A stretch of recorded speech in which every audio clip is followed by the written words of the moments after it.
Assalamualaikum warahmatullahi wabarakatuh. Halo semuanya, perkenalkan nama saya Fadil Muhammad, mahasiswa aktif Fakultas Hukum Universitas Sultan Agung Tirtayasa kelas 3B. Di video kali ini saya akan mereview pertemuan 3 sekaligus pertemuan 2 kemarin tentang hukum internasional. Yang pertama itu ada istilah dan juga pengertian. Istilahnya ada banyak ya. Yang pertama adalah hukum dunia, hukum internasional, hukum transnasional, dan juga hukum perjanjian. Hukum internasional sendiri dibagi menjadi dua, yaitu hukum publik dan juga privat. Hukum publik itu singkatnya adalah antar negara dan organisasi internasional yang menyelesaikan sengketa internasional. Sedangkan yang privatnya itu antar individu dan juga badan hukum. Hukum internasional publik itu contohnya itu ada Treaty Convention dan UNCLOS atau hukum laut ya, dan juga hukum ruang angkasa. Sedangkan hukum privat itu ada perkawinan campuran, warisan yang melibatkan WNA, dan juga sengketa perdata internasional. Pengertian menurut para ahlinya itu yang pertama ada John O'Brien. Sistem hukum yang terutama berkaitan dengan hubungan antar negara. Selanjutnya ada Mokhtar Husumadja, yaitu adalah hukum internasional mencakup kaidah dan asas yang mengatur hubungan dan persoalan lintas negara, termasuk antar negara dan subjek hukum bukan negaranya. Selanjutnya ada juga John Austin, yaitu adalah menganggap hukum internasional lebih sebagai aturan moral atau kebiasaan antar negara karena tidak adanya otoritas pemaksa. Selanjutnya ada hukum internasional itu mencakup apa aja ya. Yang pertama itu ada hukum privat.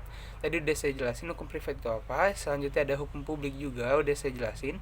Selanjutnya ada hukum humaniter internasional, yaitu adalah antara perang konflik bersenjata intinya. Contohnya itu adalah Konvensi Jenewa 1864. Selanjutnya juga ada hukum ekonomi internasional, yaitu hubungan perdagangan ya intinya. Contohnya ada WTO atau World Trade Organization, ada IMF juga, dan juga Bank Dunia, serta Perjanjian Perdagangan Bebas atau FTA. Selanjutnya saya akan menjelaskan tentang pertemuan 3 ya.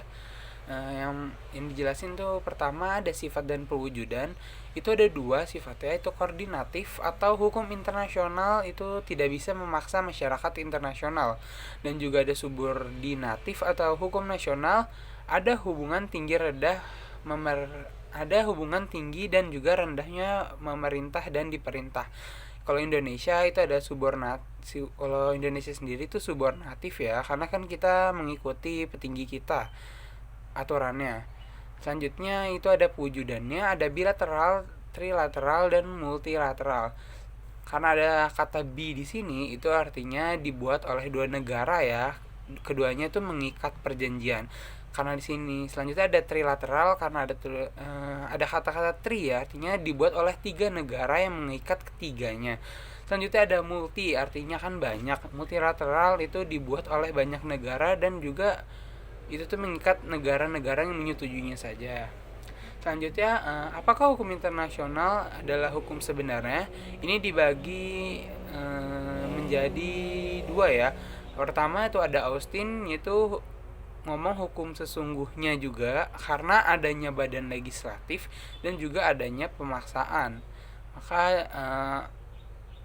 menurut Austin itu enggak ya, karena Austin itu bilangnya harus adanya badan legislatif dan juga adanya pemaksaan. Sedangkan hukum internasional kan tidak ada pemaksaan dan juga badan legislatifnya ya, yang kita tahu.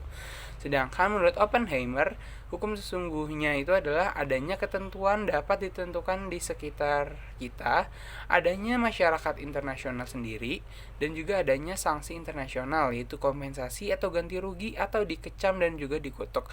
Nah, menurut Oppenheimer sendiri, itu tuh hukum internasional itu emang hukum sesungguhnya karena mencakup juga ya. Karena kan di hukum internasional tuh ada ketentuannya dan juga ngikutin masyarakat internasional juga ya. Dan juga adanya sanksi internasional yang berupa dikecam dan juga dikutuk ya negaranya. Contohnya di Israel itu sendiri. Selanjutnya ada faktor yang membuat hukum internasional. Satu, kurangnya polisi internasional atau institusi penegak hukum. Karena contohnya ada di film genosida di Hotel Rwanda. Selanjutnya ada banyaknya penafsiran. Contohnya diskriminasi. Diskriminasi itu di setiap negara tuh beda ya maknanya. Oke, itu saja yang bisa saya sampaikan. Kurang lebihnya mohon maaf. Terima kasih sudah menonton.